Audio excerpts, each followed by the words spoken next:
दोस्तों नमस्कार, मैं कृषि विशेषज्ञ दुर्गा प्रसाद केवटे स्वागत करता हूँ भारत एग्री के हिंदी यूट्यूब चैनल में।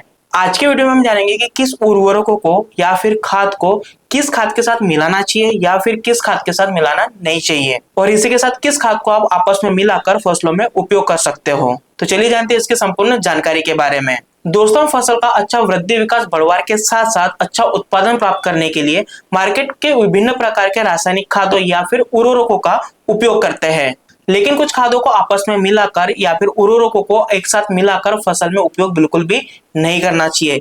यह आपके फसल के लिए बहुत ही ज्यादा हानिकारक होते हैं। तो चलिए जानते हैं ऐसे कौन से खाद है या फिर ऐसे कौन से उर्वरक है जिनको एक साथ मिलाकर फसल में उपयोग बिल्कुल भी नहीं करना चाहिए। दोस्तों, सबसे पहले बात करते हैं यूरिया खाद की। बहुत सारे किसान क्या करते हैं, यूरिया खाद को सिंगल सुपर फास्फेट और पोटाश खाद के साथ मिलाकर लंबे समय तक वैसे छोड़ देते हैं, लेकिन मैं आपको बता दूं ऐसा बिल्कुल भी नहीं करना चाहिए, क्योंकि इन तीनों खादों को एक साथ मिलाकर ज्यादा समय तक अगर आप रखते हो तो इसमें से पानी निकलना चालू हो जाता है, जो फसल में बहुत ही ज्यादा हानिकारक होता है। इसलिए आपको क्या करना है, फसल की उपयोग आवश्यकता के अनुसार या फिर उपयोग मात्रा के अनुसार इनको एक साथ मिलाना है और जल्दी से फसल में इसको भुरकाव कर देना है, जिससे इस मिश्रण का फसल के ऊपर किसी भी प्रकार का साइड इफेक्ट बिल्कुल भी ना हो। दोस्तों, दूसरे खाद की अगर बात करें तो वो है कैल्शियम नाइट्रेट खाद। इस खाद को आपको potassium sulphate, DAP, ferrous sulphate, zinc sulphate, copper sulphate, manganese sulphate, magnesium sulphate, phosphoric acid और सल्फ्यूरिक एसिड के साथ बिल्कुल भी नहीं मिलाना है। इस खाद को आप मुख्य रूप से चिलेटेड मैग्नीज, कॉपर, फेरस और जिंक इन खाद के साथ तुरंत मिलाकर फसल में भुरकाव कर देना है।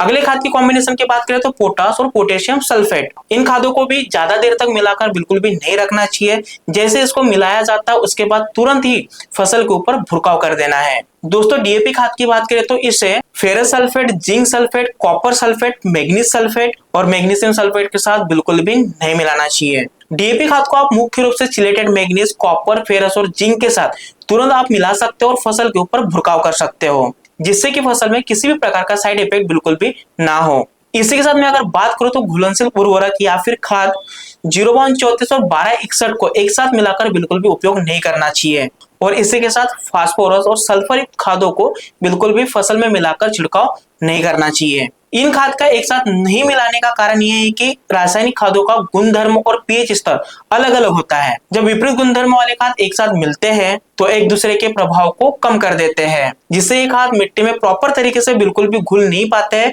और फसलों के लिए ज्यादा हानिकारक होते हैं। दोस्तों, रासायनिक खाद या फिर उर्वरकों का उपयोग करते समय उसके रासायनिक गुणधर्म की जांच करना बहुत ही ज्यादा जरूरी होता है। कौन से खाद एक साथ उपयोग कर सकते हैं, कौन से खाद एक साथ उपयोग नहीं कर सकते, इस बात की जानकारी रखना बहुत ही ज्यादा जरूरी होता है। इसके लिए आपको खाद के पैकेट के ऊपर या फिर बोरी के ऊपर दिए गए निर्देशों को अच्छे से पढ़ना होगा और उसी के साथ फसलों में खाद और उर्वरकों का उपयोग करना होगा। दोस्तों, आशा करता हूँ कि दी गई जानकारी आपके लिए बहुत ही ज्यादा फायदेमंद होगी।